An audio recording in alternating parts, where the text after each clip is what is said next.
क्योंकि जीवन में जो है कर्म का लेख जो है भरना पड़ता है। अगर पूर्ण रूप से भक्ति में नहीं है तो एक त्रिगुणी भक्ति है, एक सद्गुरु भक्ति है। त्रिगुणी भक्ति में जो हम भक्ति करते हैं तो उसका भरना पड़ता है, क्योंकि त्रिगुणी भक्ति में जो भी त्रिदेव हैं उनको भी अपना भरना पड़ा। राम को भी अपना कर्मदंड भरना पड़ा, कृष्ण को भी भरना पड़ा और अनेकों लोगों को भरना पड़ा, क्योंकि वो जो कर रहे हैं तीन गुणी भक्ति में नीचे है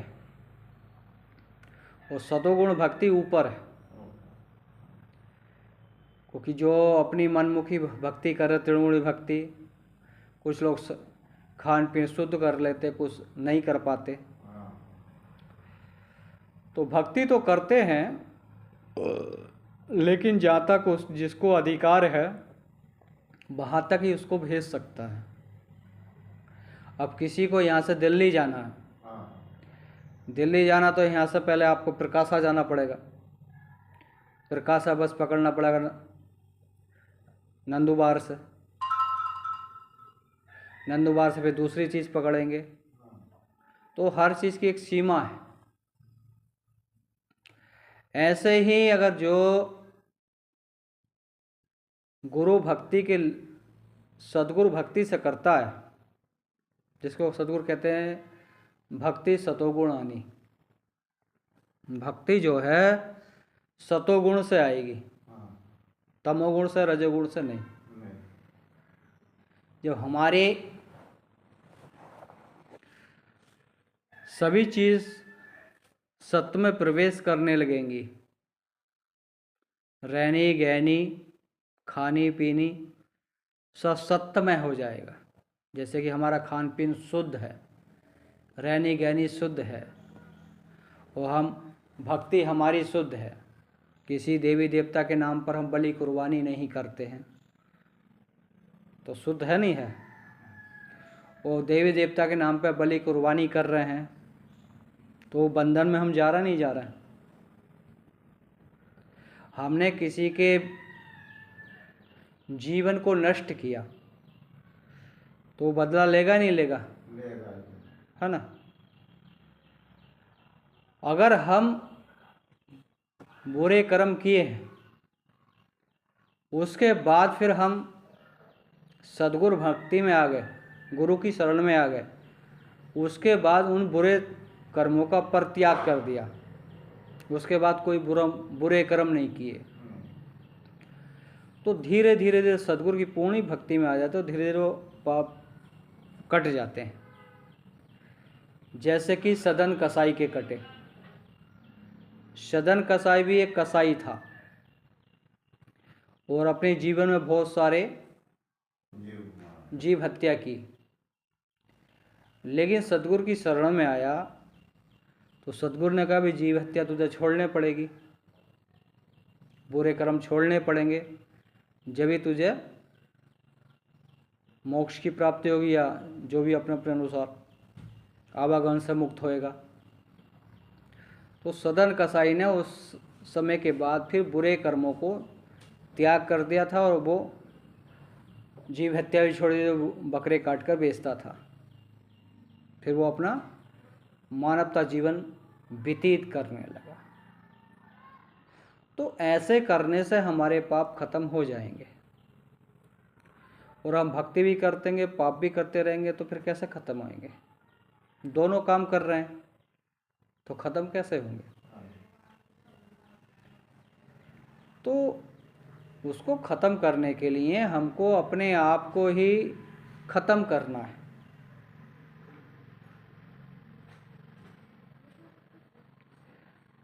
अपने आप का मतलब अपने विकारों को। जब हम अपने विकारों को नष्ट करेंगे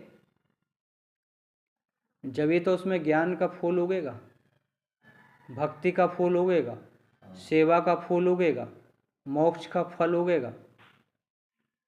और जब हम अपने विकारों को खत्म ही नहीं कर रहे, भक्ति भी कर रहे हैं, विकार भी कर रहे हैं, तो पूर्ण रूप से हम शुद्ध कहाँ हुए शुद्ध। दूध भी लिया, उसमें दूध आधे लीटर पानी भी मिला दिया, तो कितना हो गया? 1 लीटर हो गया। क्या उसको शुद्ध दूध कह सकते हैं क्या? मिलावटी दूध कहेंगे ना। तो मिलावटी दूध में वो स्वाद नहीं आएगा। आ सकता है? वो स्वाद भी नहीं आएगा, ऐसा मक्खन भी नहीं बनेगा, पतला मक्खन बनेगा, वो घी भी नहीं निकलेगा। जब व्यवहार की दृष्टि से हम दूध में मिला रहे हैं, वो स्वाद उसका बदल गया, तो हमारे जीवन का भक्ति रूपी स्वाद कैसा नहीं बदलेगा? हम बुरे कर्म भी करते रहेंगे, भक्ति भी करते रहेंगे, उसका स्वाद भी बदलेगा नहीं बदलेगा? तो जैसे शुद्ध दूध का शुद्ध दही जमाएंगे तो उसका स्वाद अलग रहेगा, मिलावटी पानी का मिलाएंगे उसका स्वाद अलग रहेगा। तो ऐसे भक्ति का भी है, मिलावटी भक्ति करेंगे तो पूर्ण आनंद नहीं मिलेगा, पूर्ण आनंद नहीं मिलेगा तो फिर आवागमन से मुक्त, विकारों से मुक्त कैसे होंगे? हम तो विकार कर रहे हैं, छोड़े हैं नहीं और कर रहे हैं, तो हमारी प्रक्रिया तो बराबर चल रही है। पहले ज़्यादा करते, अब थोड़े से, पहले 100% करते थे, अब 50% करते हैं, करते तो हैं।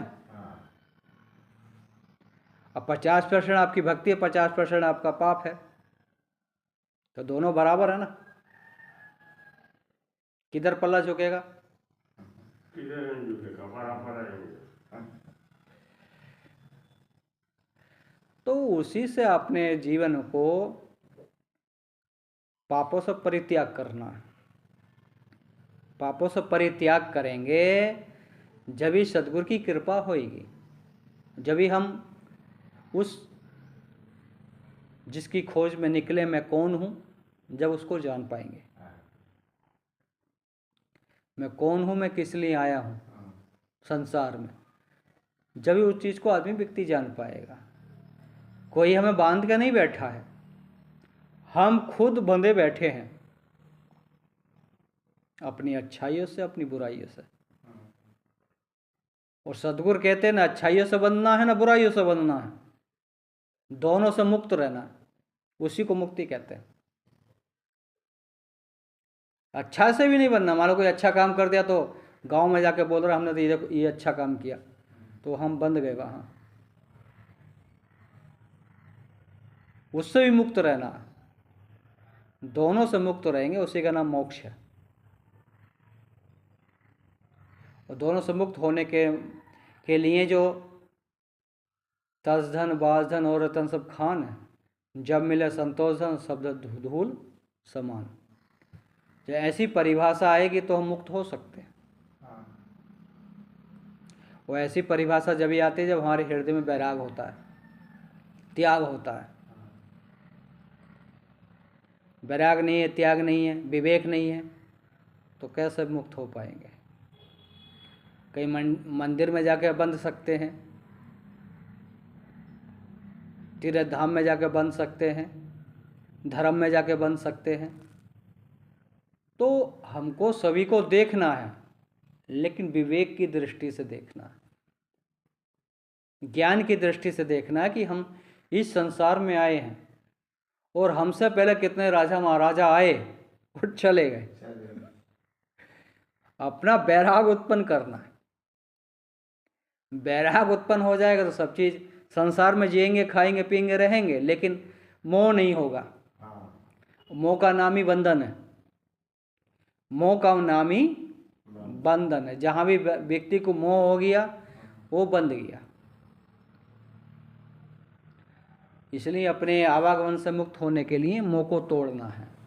और ये रही गुरु भक्ति की बात। गुरु भक्त में आने के बाद व्यक्ति लक्ष्य और राशि से बच जाता है। मान लो भक्ति उसकी कुछ कम है तो मानस जीवन ही उसको मिलेगा, जीवोनियों में नहीं जाएगा, जिसको सद्गुरु कहते हैं मोगी भी ना छूटेगा, न छूट जाएगा। हाँ, जैसे सदन कसाई का छूटा नहीं छूटा, हाँ हाँ हाँ लेकिन गुरु भक्त बनने के बाद उसने फिर सब बुरी चीज़ें त्याग दी। हाँ अगर हम भी त्याग देंगे तो हमारा भी जो बुरा हुआ वो सब खत्म हो जाएगा धीरे धीरे, हाँ, धीरे धीरे क्योंकि भक्ति हमारी बढ़ेगी, पाप हमारे माइनस होएंगे। हाँ तो माइनस करने का मतलब वो घट रहे हैं ना, हाँ हाँ भक्ति और ऊपर जाएगी, 80% जाएगी, और पाप हमारे 20% रहे तो 80% खत्म हो गए नहीं हो गए। हाँ, खत्म हो। तो इस तरह से खत्म होएंगे। हाँ और सोचा हम गुरु भक्त बन गए या किसी तीर्थ धाम में चले, गंगा में डुबकी लगा ले, पाप कट जाएंगे, ऐसा ही सब भ्रम भूल है। हाँ सत्य की खोज करने से ही हमें उस परम तत्व की प्राप्ति होगी।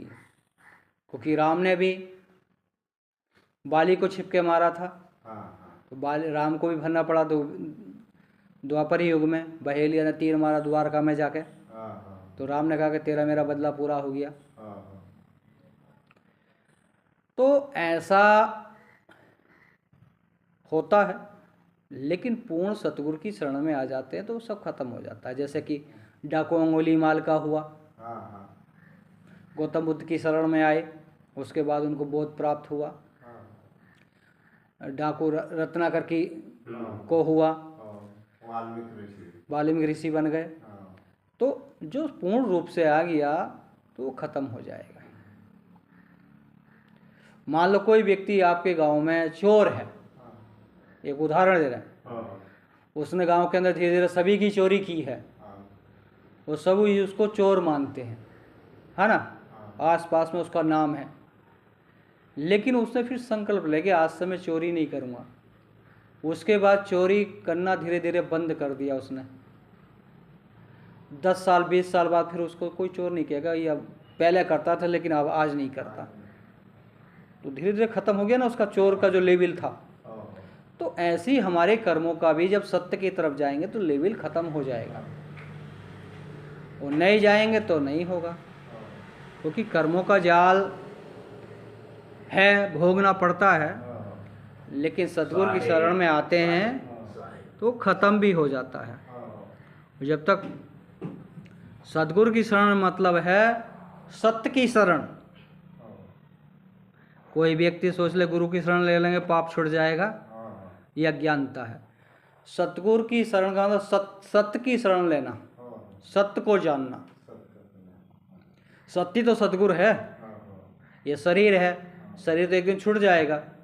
और जो इस शरीर ने सत्य वचन बोले हैं उसको कोई व्यक्ति पालन करेगा, जो उसका उद्धार होगा।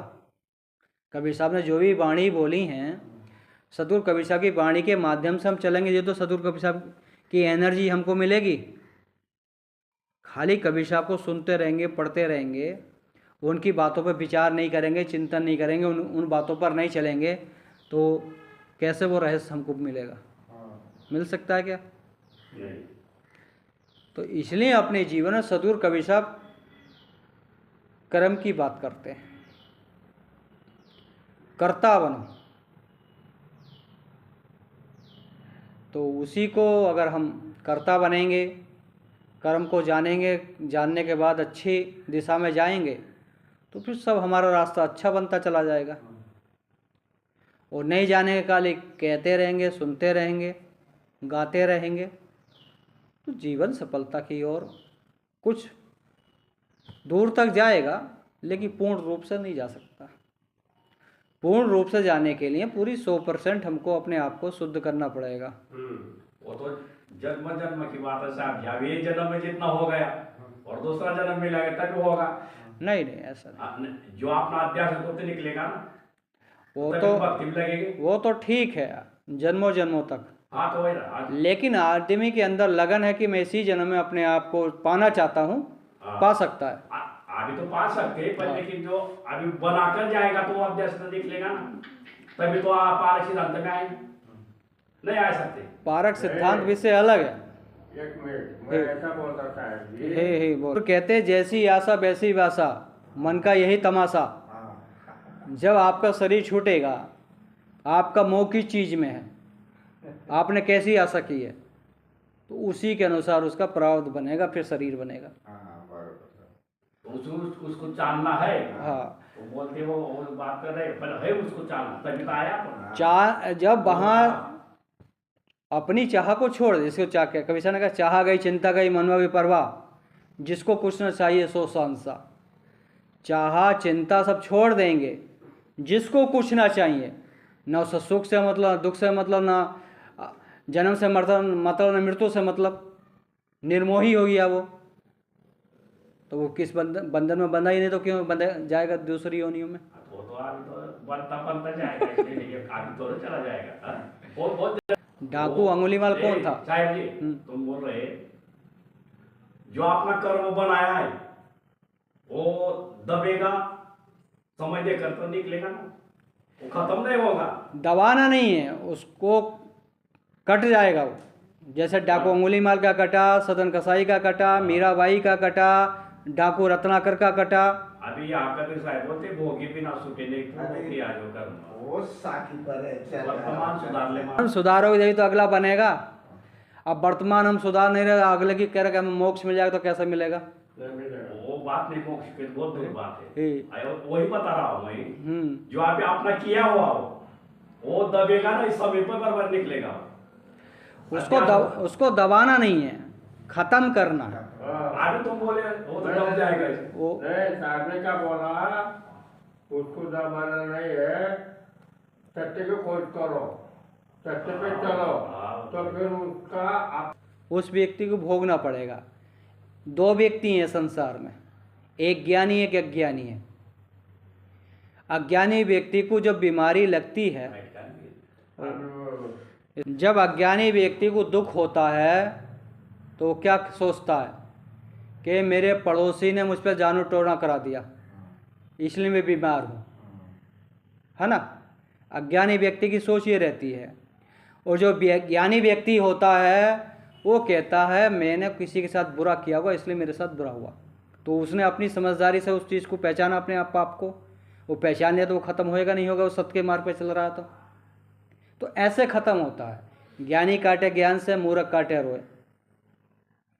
वो तो है, लेकिन जो कर्म बन गया कैसे नहीं, कैसे होगा वो? जीवन से मुक्त हुआ वो कैसे हुआ? जब डाकू अंगुलीमाल ने संकल्प लिया कि मैं 100 आदमियों की हत्या करूंगा। उसको अनपढ़ आदमी था, उंगली काटता था, गले में पहन लेता था। लोगों ने बताया कि उधर सिरा बस्ती में गौतम बुद्ध भगवान घूम रहे थे। लोगों ने कहा कि गौतम बुद्ध इधर अंगुलीमाल रहता, उधर मत जाना, हत्या करता है। अच्छा, तो अंगुलीमाल को देखा गौतम बुद्ध ने, और अंगुलीमाल ने गौतम बुद्ध को देखा। तो गौतम बुद्ध ने अपना रास्ते से जा रहे थे, तो अंगुलीमाल ने कहा कि ए मुसाफिर ठहर। तो उन्होंने कहा मैं तो ठहर गया, तू कब ठहरेगा? मैं तो ठहर गया, तू कब ठहरेगा? वो कहा भाई ये तो पहला आदमी जो मुझसे सवाल जवाब कर रहा है कि मतलब कि मैं इस बुरे कर्मों से ठहर गया, तू कब ठहरेगा? उन्होंने पूछा कि ठहरूंगा तो मेरा क्या होगा? तेरा जीवन सुधार हो जाएगा, तो आवागमन से मुक्त हो जाएगा, लोग तेरी पूजा करेंगे बाद में। कैसे? कि यहाँ से बुरे कर्म छोड़ दे, सतगुरु भक्ति में आ जा। तो जब अंगुलीमाल ने गुरु भक्ति में आ गया, उनका शिष्य बन गया, तो गौतम बुद्ध ने उनका नाम क्या रखा? अहिंसक रखा, कि आज के बाद तो हिंसा नहीं करेगा, है ना? उसके बाद जब उसको ज्ञान प्राप्त होने लगा धीरे धीरे, जब बस्ती में वो भिक्षा मांगने गया, जो लोग उसका नाम सुनने के बाद गांव छोड़कर भाग जाते थे, वो लोग उस पर लाठी बरसा रहे थे। तो लेकिन उसने अंगुलीमाल ने लौट के कुछ जवाब नहीं दिया। उसने कोई जवाब नहीं दिया। उसने कहा कि ये मेरे कर्मों का फल है। तो उसका वहाँ कट गया, नहीं कट गया? अगर वो बदले में उनसे बदला लेता तो नहीं कटता। तो ऐसे करता है। ज्ञानी काटे ज्ञानी काटे ज्ञान से, ज्ञानी काटे ज्ञान से, मूर्ख काटे रोए। तो उन्होंने वहाँ अपना ज्ञान इस्तेमाल किया, जहाँ उनको लाखों जन्मों में जाके उसको भोगना पड़ता, थोड़े में ही खत्म हो गया, नहीं हुए सदगुरु से। हाँ, तो सिद्ध तो उसका प्रमाण दे देना, विचार जगह पर